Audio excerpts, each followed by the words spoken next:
Welcome back to the REI Agent. We're here with Jim Boad. Jim, thanks so much for joining us. I'm glad I could be here. Jim, give us a bird's eye view of who you are and what you do in real estate. Well, I've been a real estate investor for over 25 years. Started out as a straight up raw dog fix and flipper in the Metro Phoenix area. One house at a time, just grinding it out, doing almost all the work.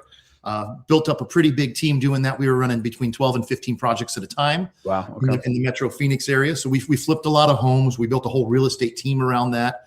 Started getting into kind of the BRRRR method. And then right before the market crash, I saw it coming, but I didn't really know what to do. So I started an REO team and a property renovation company, and I killed it, but I hated my life. Running REOs was the worst thing I've ever done. Okay. It helped us survive. Yeah. But, then after the market kind of settled back out, I started reinvesting, but in Washington State in 2014. Okay. And I went right back to the grinds, just right back to what I knew. Started off on fix and flips, and then got into developments. And then COVID came up, and I was burning a lot, and I was building my rental portfolio and thought I was on a path to an early retirement. I had a little shock there.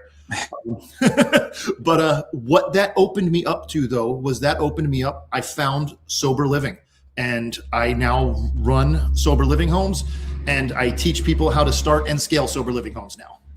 Okay. There's a lot to unpack. I mean, so you've had 30 seconds there. So. Yeah. You've got a lot of history.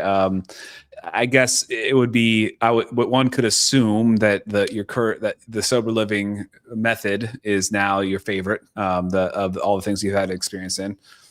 It really is for two reasons. First and foremost, the heart feel that I get from it is insane. I really help, and I save lives. It's a magical thing that is so needed and so underrepresented. And two, the cash flow is ridiculous. Like I've never had anything that cash flowed like this. So. Well, Jim, that is the problem right now. It is impossible to find deals that pencil out, and the people are having to get creative with what they're doing. So, like even a BRRRR method, that used to be where you could get a good deal and you would flip it essentially and just keep the money in the deal instead of selling it and getting the profit. But that would afford you to get, a rental at a cheap price that you would never be able to otherwise. Right. And with interest rates being lower, it also meant that things cash flowed right away pretty well. I have a few that, are, definitely my top performing assets because of that method.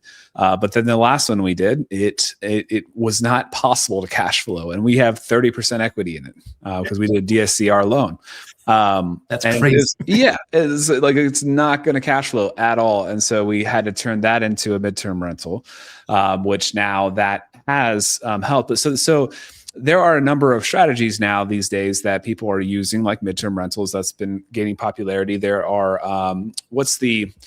putting a bunch of people, workforce housing kind of thing, like you chop up the house and make every possible living space into a bedroom you can, and let people kind of rent out a room. They just want to crash really after a hard day work, shift workers, that kind of stuff.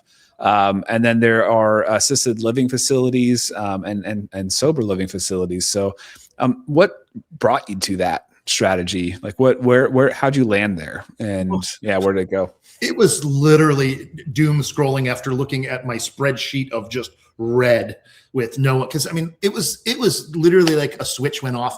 I was in Washington State with all these, and we are not a landlord friendly state as it is. Yeah. When COVID hit, it was just all on moratorium. And over half of my tenants stopped paying. And I reached out, what's going on? Is there a problem? Did you lose your job? Oh, no, everything's great. I don't have to pay you anymore. And they weren't wrong. There was literally nothing I could do. So you couldn't kick them out. You had to keep doing repairs or you'd get in trouble. Some of them I paid utilities on. I had to keep paying utilities. Found out that cables are right. If you offer cable in a house, you can't cut cable off when they stop paying either. It's or internet. So I killed it, and I got an attorney letter to turn the internet back on. I'm like, but they're not paying. I can't afford it. They're like, it's your obligation. That's crazy. Yeah. So I found a site. They were talking about just generalized group homes. Start a group home, and you could retire with 3. And they weren't wrong. They weren't lying with what they were talking about. So I dug in it, ended up buying the course that night. It was just a quick little online course. It was like 6 modules, burned through it that night. And within a few days, I started kind of converting some of the stuff I had, because I had active projects. I had stuff I was still working on. I had some duplexes I was building that were almost done. So I just started converting all those right into sober living. And, my very first step was I got with some local nonprofits that dealt with homelessness. And that worked out really well. For a hands-off model, that one was really good. They paid a little above market rent, and they took care of everything. They paid utilities. They took care of all basic repairs. Yeah. But then I saw, one, I've always had a passion to want to help. Drugs and alcohol has touched my life as a child. Both of my parents were alcoholics and drug addicts. So okay. it definitely, I was blessed that I saw what I never wanted to do, but it still ripples through my family. It ripples through my friends. I don't think I know anybody who hasn't had drugs and alcohol touch them somewhere in their life. Yeah. Yeah. I mean, it is definitely a great cause, and definitely needed. So it makes sense that, having that to be impactful for you would be, a passion cause. And when you first talked about it, I was imagining a large facility type deal. And then you talked about converting kind of your rentals that sounded just like kind of normal units into them. So yeah, what does that look like typically? What can you turn into that? To the main point, they look like a regular residential rental. I don't do a lot of converting and things like that. Like I build a little different now, but we can get into that in just a moment. But really, for somebody wanting to start this, I recommend no less than a 4-bedroom. 5 bedrooms, kind of the sweet spot. Okay. Of course, if you can get more, but it's not insanely hard to find a 4 or 5 bedroom home without having to make the garage and the den and, half the kitchen, another bedroom, because people do that. Yeah. And I don't promote that. And that's not what I teach people to do. It's not just the biggest cash grab there can. You still want to have a quality of life. There's well-run homes and there's poorly run homes. And the poorly run homes are the ones you see in the news. The well-run homes, you don't even know they're there.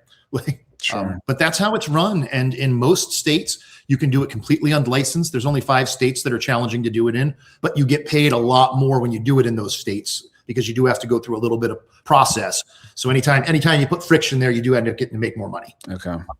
Now, is there on-site staff the whole time? Is this something that you're helping manage and provide for, or is it like you said, you partnered with a nonprofit before, but what are you doing now? Well, I teach 2 different methods on how to run them, and I've run them off of both. You can use the peer run method, which it works. I don't like it because you're never really building a business there, though. You're building you're constantly going to keep turning whoever's in charge, because the ultimate goal with these homes isn't for someone to come and live there for the rest of their life. This is for them to come there, get stability, get their mind back to right, get their habits back to right, and then move on with life.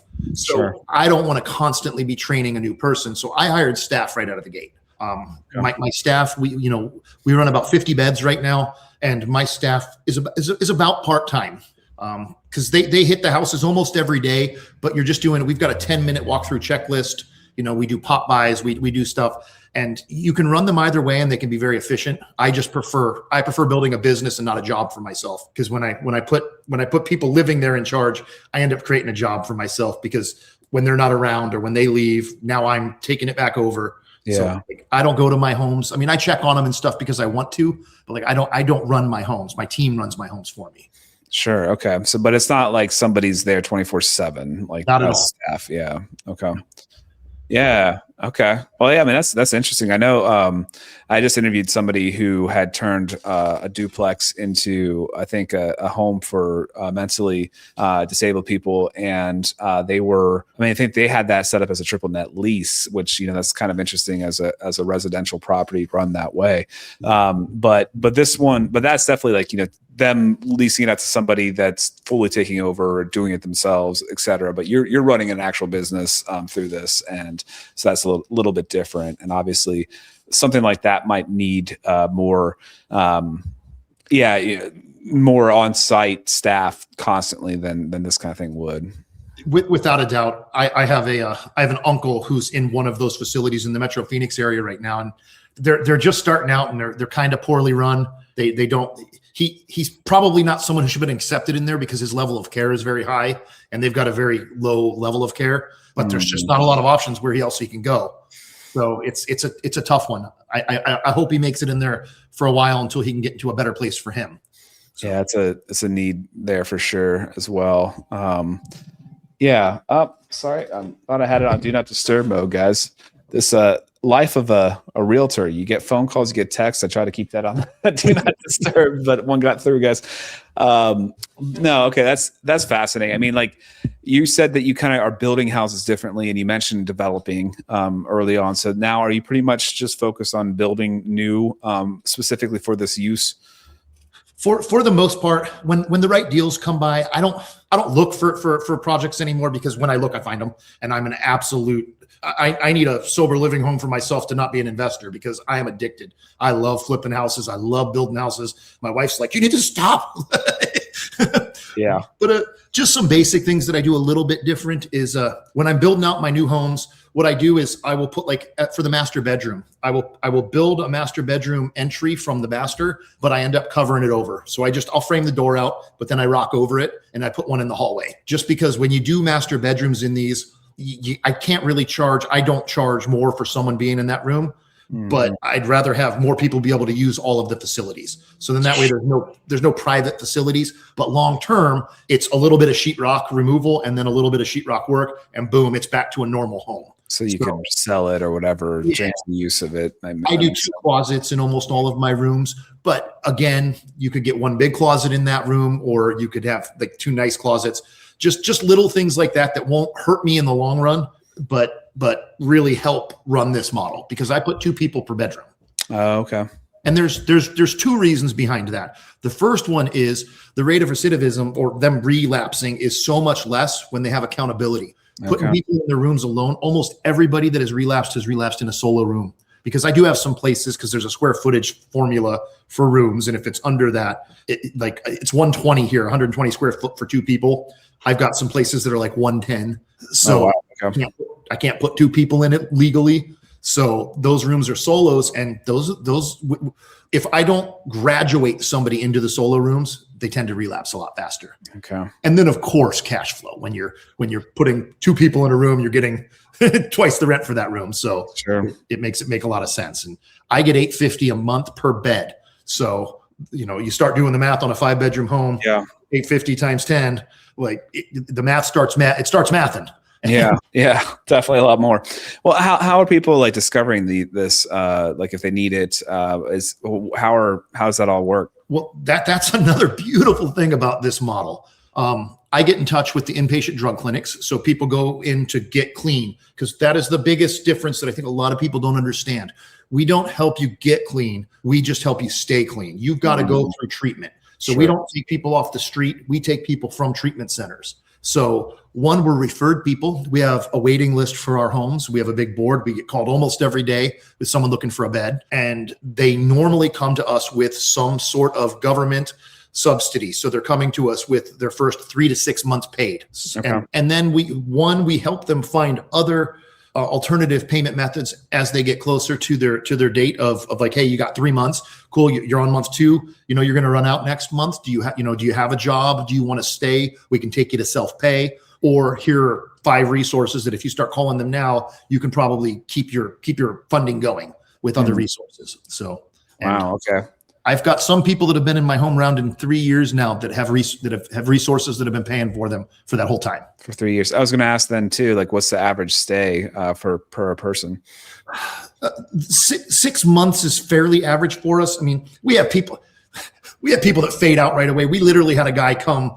He came out of rehab, came to the house, checked in, went to the grocery store, bought a bunch of groceries, dropped all of his stuff off, put a lasagna in the oven, and walked away and never came back. Oh my gosh. They had to pull his lasagna out of the oven for him. I mean, it happens, but that's rare. That's not a normal thing for us. Yeah. But really for me, I feel like 6 months is kind of that low barrier that you really need to be in a place like this. And it's not that we make people stay or make people go unless we have to, but it takes time. It just takes time to really recover from this, especially with fentanyl and, the meth that's out there now, and they're cutting everything with fentanyl. So it's just such a gnarly drug that just gets you and it changes you. Mm-hmm. So you gotta kind of come back to life and come back to who you were. And in less than 6 months, I don't feel like you really hit that baseline. And I'm not a doctor. I'm not a clinical person. It's just, that's what I've seen. So sure. No, that makes sense. What kind of, I mean, so are there led activities then that are happening to kind of, I'm imagining like AA meeting kind of like scenarios in the living room. Like, is there anything like that you facilitate, or is it stuff that is kind of run through other organizations or? Yeah. It's all run outside. Pretty much everyone that comes to us, they have structured stuff they have to do. Some people have 3-4 classes and things a day that they end up having to go to. Okay. Everybody goes to some sort of NA or AA. And then we require 2 meetings a week. And we're pretty flexible with our meetings. Like if you need to go to NA, go to NA, AA. There's a bunch of different style ones. We'll let people, if going to church is what's going to help you, we'll accept church as one of your meetings for the week. Okay. And we run really strict rules. And one of the things that has been really nice is we have been, up to this point, we have been protected in removing people from these homes because they're never a tenant, they're in a program. So and if they ever take that away, these won't work anymore. There'll be no help for people, because if I have to let people use drugs and stay in the house, and I can't help them then. So my fingers are crossed that we keep getting protected with this, and we'll see. Yeah, it's just one of those things that, on paper it sounds nice, to not remove people that need help from a facility, right? You can see how it would be spun in a way, but then to your point, like one person has to stay there still is using, it's going to make everybody else probably start using again, and that's a slippery slope. That would be really tough. Quickly too. It's really, we take our obligation really personal and to heart, that we're there to protect everyone that's in our home. And if someone's standing in the living room methed out of their mind, which we've seen, and we've got to get them out of there, it will spread like wildfire in that house. Plus, when there's no rules, there's no rules. Like, oh, well, you can do meth and still live here. Well, then I'm going to drink. I'm going to smoke pot. Like, I'm going to now I'm just giving you a comfortable place to do drugs. That's not what I'm looking to do. Yeah. So, I mean, that's a good question too. I guess I didn't really think about like, what are the rules? Like, I mean, like, so is marijuana considered also like that's off limits? Like, Yeah, we do. We don't allow anything other than prescribed medications. Okay. And everybody's got lock boxes for their meds. So like when we people do their walkthroughs, their meds need to be put away. You can't be doing med swaps and things like that. The majority of people that come to us though want to recover. Sure. So they're there to work the program, and it's our obligation to hold them accountable to that. And it's what they need, and it's why these programs work. Yeah. No, it makes sense. Like, I mean, if they've gone through the treatment already, I mean, like if you're not, the limited exposure I've had to addiction, like, if they're not ready to try to work on it, it's just not going to work. Like they have to have some kind of, I don't know if rock bottom's what brings people to it. I mean, that's kind of like maybe a cliche term, but I think, like there just has to be some sort of motivation stronger than the addiction to try to beat it. Right. And I would say you're right. It normally is rock bottom, because the majority of people that come to us, that is where they're coming from. They're coming to us with a garbage bag or two full of clothes. They're kind of starting over. Like, I mean, it's why it's so needed though, because it's that bridge. Because where do you go if you don't have a sober living home? You go right back to where you were. And when you go right back to where you were, what do? You do exactly what you were doing. Yeah. We had a guy relapse recently, and it's because he went home. He went home. I'm going to go home and visit. He's been doing so good. He was standing around with all of his friends, and somebody had a little meth pipe and hit it and handed it to him. And he took a hit and went, he called us and said, I just did meth. I'm coming back. And what can I do? And we actually put him back into rehab. So we don't just kick you out with full plan. Like if you try to lie to us and don't have any remorse and don't care, and you're just like, I can do what I want to do, I'm an adult, cool, wherever you want. But what we did is he went back to another 30-day rehab program. We saved his bed for him, so he got to come back out and leave his room set up the way it was. And, he ended up going through the program, and now I think he's back with us for like 3 months, but we put him on even more intense stuff. Like, you have to go to a meeting every day for the first 30 days. Like, so, we do hold people really account. It's not just, these aren't just flop houses. Yeah. But they get a bad name for that because they're out there. People, you can cash flow like a king on these and not care and let them sell drugs out the window and be high and drunk in the living room and still collect money. But that's not my mission. That's not people I'm trying to help. So. Yeah, I mean, it's a cool thing because I mean, obviously you're very passionate about this and for a good reason, and like, you know, doing a lot of good for people. Is there some sort of graduation program post? Like, again, is that more handled on the other things that they're involved with, like AA, or how does that look if they are kind of moving on and to prevent the relapses and stuff? Well, through AA and things like that, they definitely get all of their markers and their coins and things like that. So they do have ceremonies with that kind of stuff. What we do that I really love, and it's a big help, is we provide a lot of work. We own a restaurant, and the majority of people that work in our restaurant actually have gone through our program. I own a construction company. I hire guys there. We just started a nonprofit, and we're doing things like we're giving scholarships for one if people need rent help. But we just sent some guys through flagger school. So now they're certified flaggers with the state, so they can go get state and federal jobs being a flagger, which start in like the $30+ an hour range around here. So like pretty decent jobs for our area. I'm not in Seattle. I'm outside. My town only has 11,000 people in it, and my median home price is $375. Okay. So like we're not Seattle. Sure, so $30 an hour, you could actually probably buy a house almost. So almost. Yeah. But we're getting ready to start a small cab company because the one local cab company we had in town went away, and we don't have Uber here because it's not a big enough area. So like we do a lot of things to try to promote them to get back on their feet and do good stuff. We give good recommendations for them for when they're applying for jobs. So yeah, well, that's awesome. You've got your hands in a lot of different things, and you got a restaurant. I mean, that's have you been described as a serial entrepreneur? Yes. but I would say one of the biggest things that's helped me with that though is, of course, in the beginning, I overextended myself a lot, but I build everything as a business, kind of like I talked about on the front end. Sure. I don't like to build jobs for myself. I like to build a business where I can top line run it, kind of look at my numbers and look at what's going on paper, and it kind of tells me what's happening within my business. Hey, we're having a problem here. We're at 40% labor when we should be at 30. What are we doing? So yeah, no, that makes sense. I guess going back to the being stuck in the whole COVID can't remove any tenants situation. How'd you get through that? I mean, what tips would you give to people who are in states that have a difficult time, evicting people? Well, we had two ways that you could evict people during COVID here. You could sell the home, or you could move into the home. I started selling all my homes. Wow. It's just, I mean, it devastated my long-term wealth, if you will, because I wasn't prepared. That wasn't the plan. I had another 10, 15 years of building equity in those homes. Plus I was doing it with people in them. I was, it's just not, as a realtor, the ideal way to sell a home is with it vacant and staged. These were lived in and trashed. And they would have absolutely no motivation to, work with you at all at that time.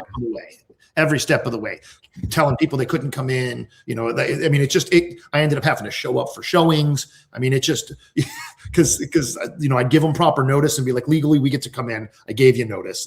So it was not fun. And I sold all my houses at discounts because I was literally bleeding to death.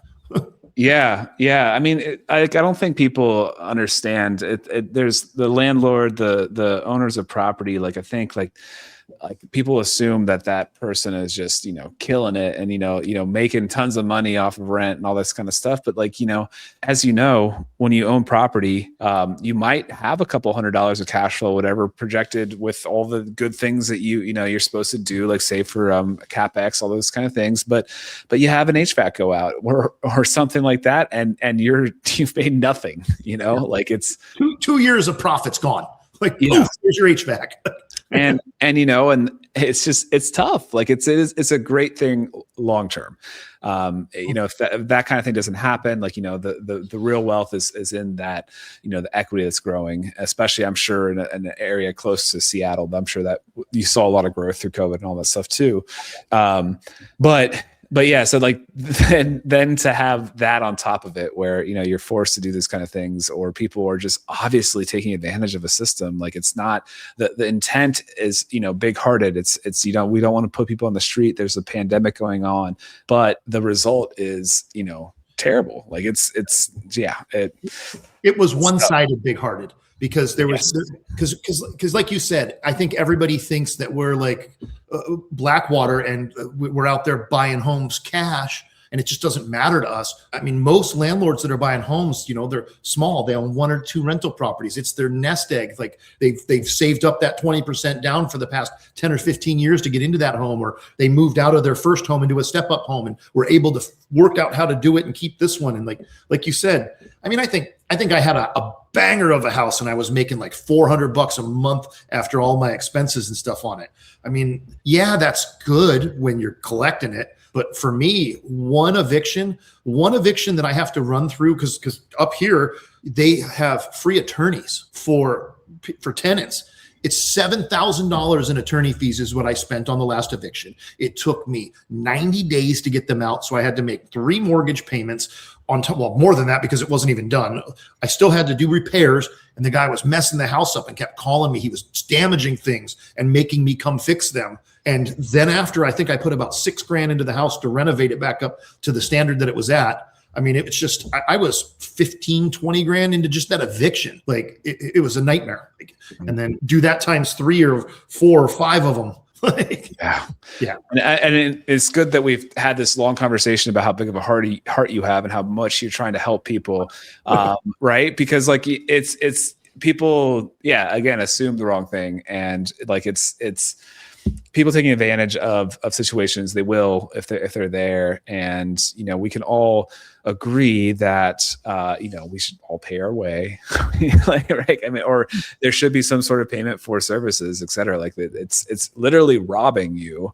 And you got robbed so many times. Yeah. And legally, the attorneys made me settle because they were going to take us to trial if I didn't settle. And their settlement is you can't charge him anything back rent. You can't charge him damages, and you can't report him to credit or tell anyone. We're going to basically just expunge this case. So it's going to show like he just left here. This guy put me down, and they were calling me as a reference on his next rental. Just the cojones on these people. I talked to my attorney, and he's like, you don't legally have to respond. Because I'm like, I don't even know what to do. Like, I can't say anything. Like, what do I even do? He's like, just don't even call him back. Oh my gosh, that's crazy.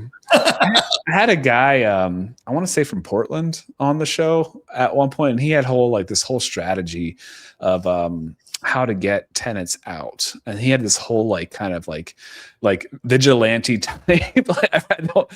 I think it was like a program he was selling, so he didn't really get into all the details. But I think it was like you almost had to move somebody else in. I think I've seen this guy.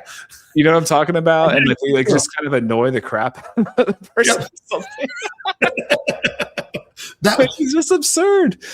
It is. That would feel good. But I loved rentals until I didn't. I mean, just those rules changed. Those rules changed it a lot.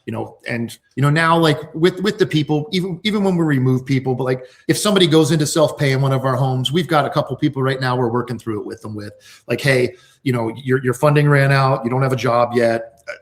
If you mow the lawn and keep the kitchen clean, twice a week, I'll keep working with you. Okay, now you're working. Give me $100 a week until you're back on your feet. And just as long as we have a plan working through with people, because it's not about just kicking them out. Oh, you're out of money. You're gone. Yeah. Or you just hit hard times. We had a guy with a CDL, came in, got his CDL while he was living with us, was long haul trucking, loved what he was doing. Had some back tickets from California or something 15 years ago that caught up to him. They froze his CDL till he took care of that. He had fines or something. I don't know how he got it, and then they found it, but they did. So I mean, he went through 3 months without paying rent, but we worked through it with him. He's back to work now, banging out his rent. There's always solutions, but not when you just tell me I don't have to pay and there's nothing you can do because I have a free attorney. Right. You're right. I can get my attorney, and our attorneys will give you an exit date. Yeah. Yeah, no, I hear you. It's and I've done that too. I've had some, people tell me that I was too kind to some tenants where through COVID, definitely people living, extreme paycheck to paycheck. And then, having a series of unfortunate things happen, trying to put them on a payment plan to kind of get them up and back on their feet. It's tough. Like, I mean, when you're living that close to the line, like to your point, like they were trying to make it work. Like, so it felt a lot different than hiring an attorney or whatever and just refusing to pay. Like that's totally different. So, and actually this we're waiting for a bill, but they sent us or I got a message, of course, at 4:40 on a Friday saying, "Hey, we ran the washer, and then all the toilets started bubbling up, and a little bit of water came up into the bathtub." And I was like, "Oh no!" Of course, we're gonna have to have an after-hours emergency visit or whatever. And I said, "It's gonna be more expensive. Like, if there's any way we can reduce water, and try to get through to Monday, that'd be great. But definitely, we don't want any backups happening. So, like, keep me posted." So like the next day, it's like, "Hey, the toilets aren't fully flushing." So I was like, "All right," and got a plumber to come out. Don't know what the bill is yet, but they found a tampon was flushed down the toilet.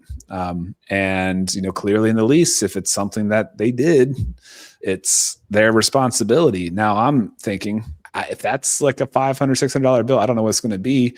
That's going to set them back drastically. It's going to be like months to try to recover that. And I'm probably going to have to put it on a payment plan, but it's just tough when you live that level of like just paycheck to paycheck. It's tough. It is tough. It's really tough. And then imagine being there and trying to recover. Yeah, right. I mean, shit. Like, I had a hard time doing it just when I was happy and healthy and just broke. Like, Yeah. I'm being chased by a demon, and I'm living paycheck to paycheck. Like, yeah, totally get it. Everything just probably feels like it's piling on you. But yeah, I mean, that's what an awesome service you're providing. I'm curious. I know that this is very a passion for you, and like it's clearly you have something great going here. Both it's a great business, and it's helping people. It's a great win-win. I'm curious if you looked into, if you studied, or if you just have heard other people talking about similar models to this that you would think would also be like kind of a good model to run, like assisted living facilities for elderly, or I mean, have you looked into any of those? Absolutely. I almost opened a long time ago when I was investing in the Valley. I almost opened an assisted living. My grandparents were riddled with Alzheimer's, and I mean, just the level of care that they took was really intense. So we looked into it at the time. It's just, they're a great business model. They really help a lot, but they take a lot to run. Like, so, I mean, you got to have full-time staff. You have to have a whole layer of licensing that you need. Because once you get into anything where you're giving care or helping with medications or things like that, you're totally into a different level of scrutiny. Co-living, co-living's back and forth. Some people are doing great with it, but again, it's still kind of the Wild West with co-living right now. Some of those rules are going to flush out where people think they can remove them from the home because they are ending up being a tenant, and like that one's going to get under scrutiny. And my concern is that I don't want that scrutiny to leak into sober living. Sure. And it's because really they're different worlds. Like we're just talking people just trying to live on the cheap, and people that literally are struggling to survive at some points in this. So, but like there's lower barrier ones. Like I was saying, I've got an uncle who definitely has some mental decapacitation. He's in a home right now, and it's very loosely run. There's not 24-hour care there. There's someone else who lives there who's kind of in charge, but like that person is not far off of the same level. And it's just, I mean, it's I see where it could be a really good model. I just don't feel like the example that I have is running it really well. Yeah. Yeah. I mean, I think you have to really take that on as a passion. I mean, probably better off like, providing housing for like a triple net lease type scenario for an organization that does it well. That could be better. Oh, maybe. it can be great. And I actually, with what I do too, is I kind of have two avatars for my coaching stuff that I do, because the majority of people that want to open sober living homes have been touched by it, but they might not have the resources or even the education to be able to really do it. They're not a savvy investor. And most savvy investors don't really want to run these, because you got to get to about 3 homes before you really can comfortably pay someone to run them for you. Okay. So, just on an average of 4 bedrooms, like, they math out and they make great money. I mean, 3 homes can replace a 6-figure income. Right. So, but to really make them math out, you need to be there. So I also helped conduit with, operators and investors. Like, hey, I can get you a little above market rent for your home. They're going to take care of all these things, and this is what they're going to do there. So it can be a really good marriage if you're just an investor who, like, hey, I just want an operator to come in here and run this. And sure. Okay, that's cool.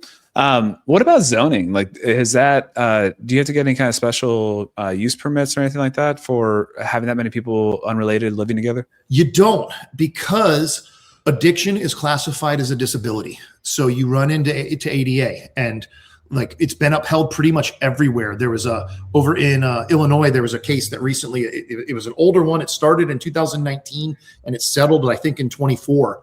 And the city was just saying, no, we don't accept this. And we don't accept that that's a disability of that kind. They ended up having to pay $800,000 to the operator of that property. Wow. Now, it took 3 years, but like, there's a lot of case law on this now in a lot of different states. Washington has multiple case laws on this, because that's exactly what the city said. Like, my city, more than 5 unrelated people aren't allowed to live in a home together, but you can't discriminate against people with a disability. Okay. So so that's kind of the workaround with this. And most places getting keyed onto it, but is that something you have to educate the community on? Like, do you go to the city first and be like, hey, look, this is what I'm doing. This is why it's legal. I don't want any future problems, but just so you know. Yes, I definitely show people how to do that. And once you talk with them, because I mean, I've just had a guy in Texas, same thing. He had a 4-plex and he got hit by the city. They're like, this is illegal use of this 4-plex. You can't do this. Yeah. I sent him a bunch of the case law on it. He took it all into the city. He got an apology letter from the city about 2 weeks later and said, good luck with your home. Like, okay. There's a few states where there are some other restrictions where, like, you do have to have a certified person that works with you, but it's tough because it's almost a money grab. There's people now that just have that certification that, like, pay me $1,000 a month for each home that you have, and I'll be that person for all of your homes. And they're running 30 homes, and just because they got that 100-hour certification, and some places have, like, you have to be 600 feet away from another home of this type. So, like, I couldn't have 2 houses right next to each other that I bought and make them both sober living homes. Okay. That's only a handful of states. Okay. Yeah, no, I mean, our town, I'm not in a big area either, is a university town. And so I think we have a lot of zoning that's just kind of like trying to limit the student housing sprawl. So most of our zoning is like 2 unrelated people as the max. So it's very limited, but it sounds like that wouldn't be something that they could enforce then with this model. Yeah, I would be surprised if they really could enforce that with this model, just because of what they're going up against. And like I said, there's a dozen plus cases now that have went through this process and won. Okay. Yeah, that's awesome. Man, well, this has been fun. Like, I feel like there's so much more knowledge you would be able to share about all the other types of investing as well. But it was a really good conversation, more focused on this sober living model. I do want to move it into the golden nugget phase. Like, do you have any golden nuggets prepared for us? Absolutely. The biggest golden nugget that I try to impart on everyone is about imperfect action. It's taking some level of imperfect action, whatever that is. Everybody wants to have a plan and everybody wants everything to be perfect, and it's going to be next week, next month, next year, and 25 years can slip away like that.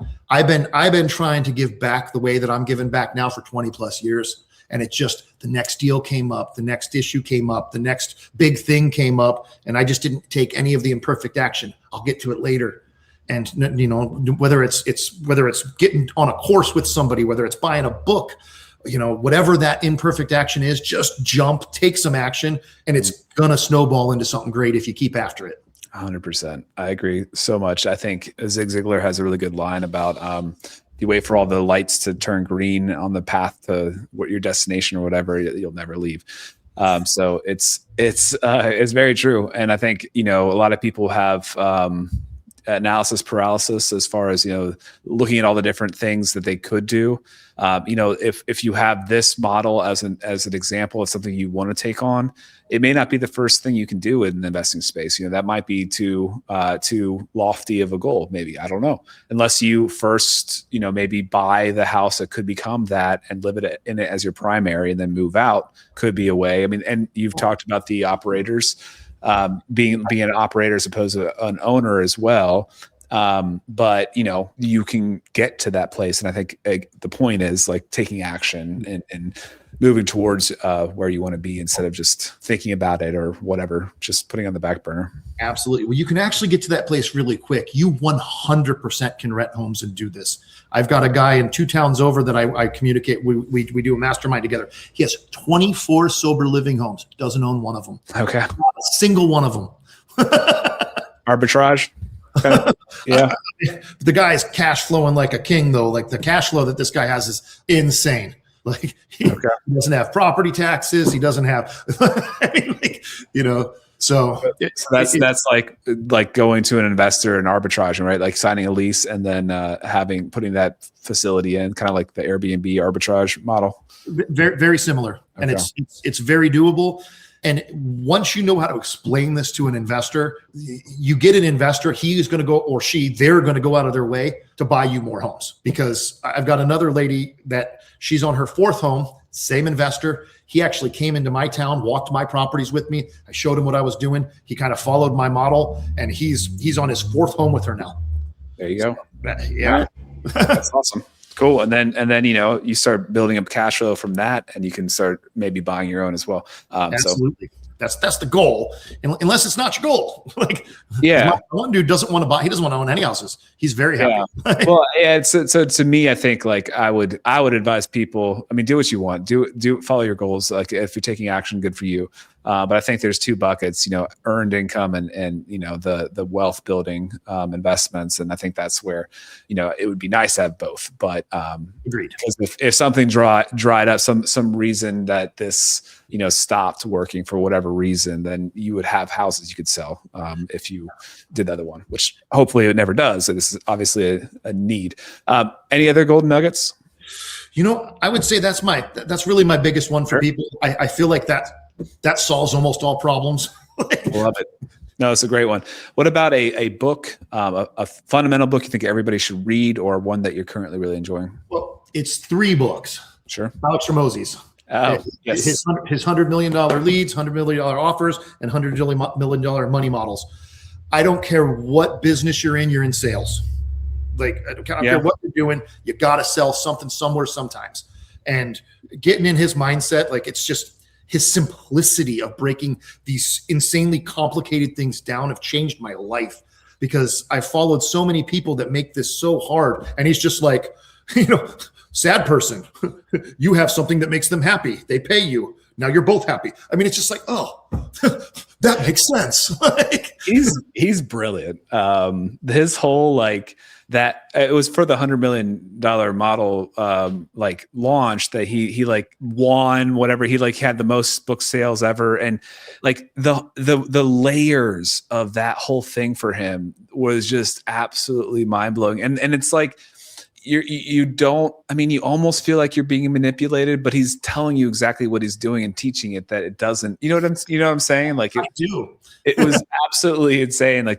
He's like, yeah, we put in $30,000 for ads, and then we pre-sold things, from those ads, and it was also backhanded, getting people to this event. So we got free advertising for that because we just rolled everything in that we earned from the pre-sales back into the next day of marketing, which gave us more free marketing for this event. And he just went through it all, and I was like, that guy, how did you write that playbook? Did you just sit in a room for I don't know, 4 months and just think about every little thing you could do? It's crazy. And I'm butchering it, but I know somebody said something about real genius is making very complicated things look simple, not making simple things look complicated. Sure. And he just simplifies it to where I'm not a highly educated guy. I've been reading a lot lately, but I mean, if I wasn't a decent wrestler, I wouldn't have graduated high school. So, but just I can take what he says and imperfectly implement it so easily. Yeah. So no, absolutely. Running leads is tough, and I have definitely just burned money running leads, but yeah, those are great. I haven't actually read the $100 million model yet, but I that's definitely one I'm going to keep going through, because he's fantastic and such a it's just fun to hear. He could just talk about anything. I think he would make it interesting. I think I watched him eat lunch the other day while he was giving a thing, and I'm like, I was disgusted, and my mind was blown that I stuck with it. I'm like, great nuggets and you're eating Chipotle? Like, what are we doing? and so those are your 3 books, right? Like the 3 of that series? Yes, because I mean, I couldn't tell you one of them would. You got to read them all. Yeah. They should just be one book. I mean, in my opinion, that should just be a book, and they should be different chapters in the book. But no, sure. I just wanted to make sure I wasn't skipping over. No, I read multiple at a time. I'm also reading Psycho-Cybernetics, but like, it's actually just had somebody recommend that yesterday. Amazing book, not for everybody though. Yeah, but this one, the money models, they're for everybody. I don't care what you do. You should read those. Okay. Jim, and then if somebody's interested in learning more about this sober living model, following you on social media, anything like that, where can they find you? Yeah, I'm on pretty much every social media, Jim Boad, and then jimboad.com is my main site. That's where you can go and sign up and get a 15-minute call with me where we'll get on, kind of talk about tactics of this, see if it's a good fit for you, because maybe you fit that operator bucket or maybe you fit that investor bucket. And either one works, and I can kind of be the conduit between operators and investors. So sure. And I'd usually just wrap it up here, but I had an idea, like how an agent could, connect operator and investor, and that would be a great model for them too, because they could, get repeat business from their clients, these people that are running these things or that are buying these things, having great success in this model. So that's a great angle there as well. Now you're putting more work on me, because now I got something else I got to do. No, I'm just kidding. But that actually is a great thought. Yeah, Jim. Well, hey, thanks so much for being on the show. It's obvious that you care deeply about this and about the people you're serving. So thank you for what you're doing, and thank you for teaching more people to help the people in need. Thanks for having me on. I appreciate it. I love to share it. Thanks for listening to the REI Agent. If you enjoyed this episode, hit subscribe to catch new shows every week. Visit reiagent.com for more content. Until next time, keep building the life you want. All content in the show is not investment advice or mental health therapy. It is intended for entertainment purposes only.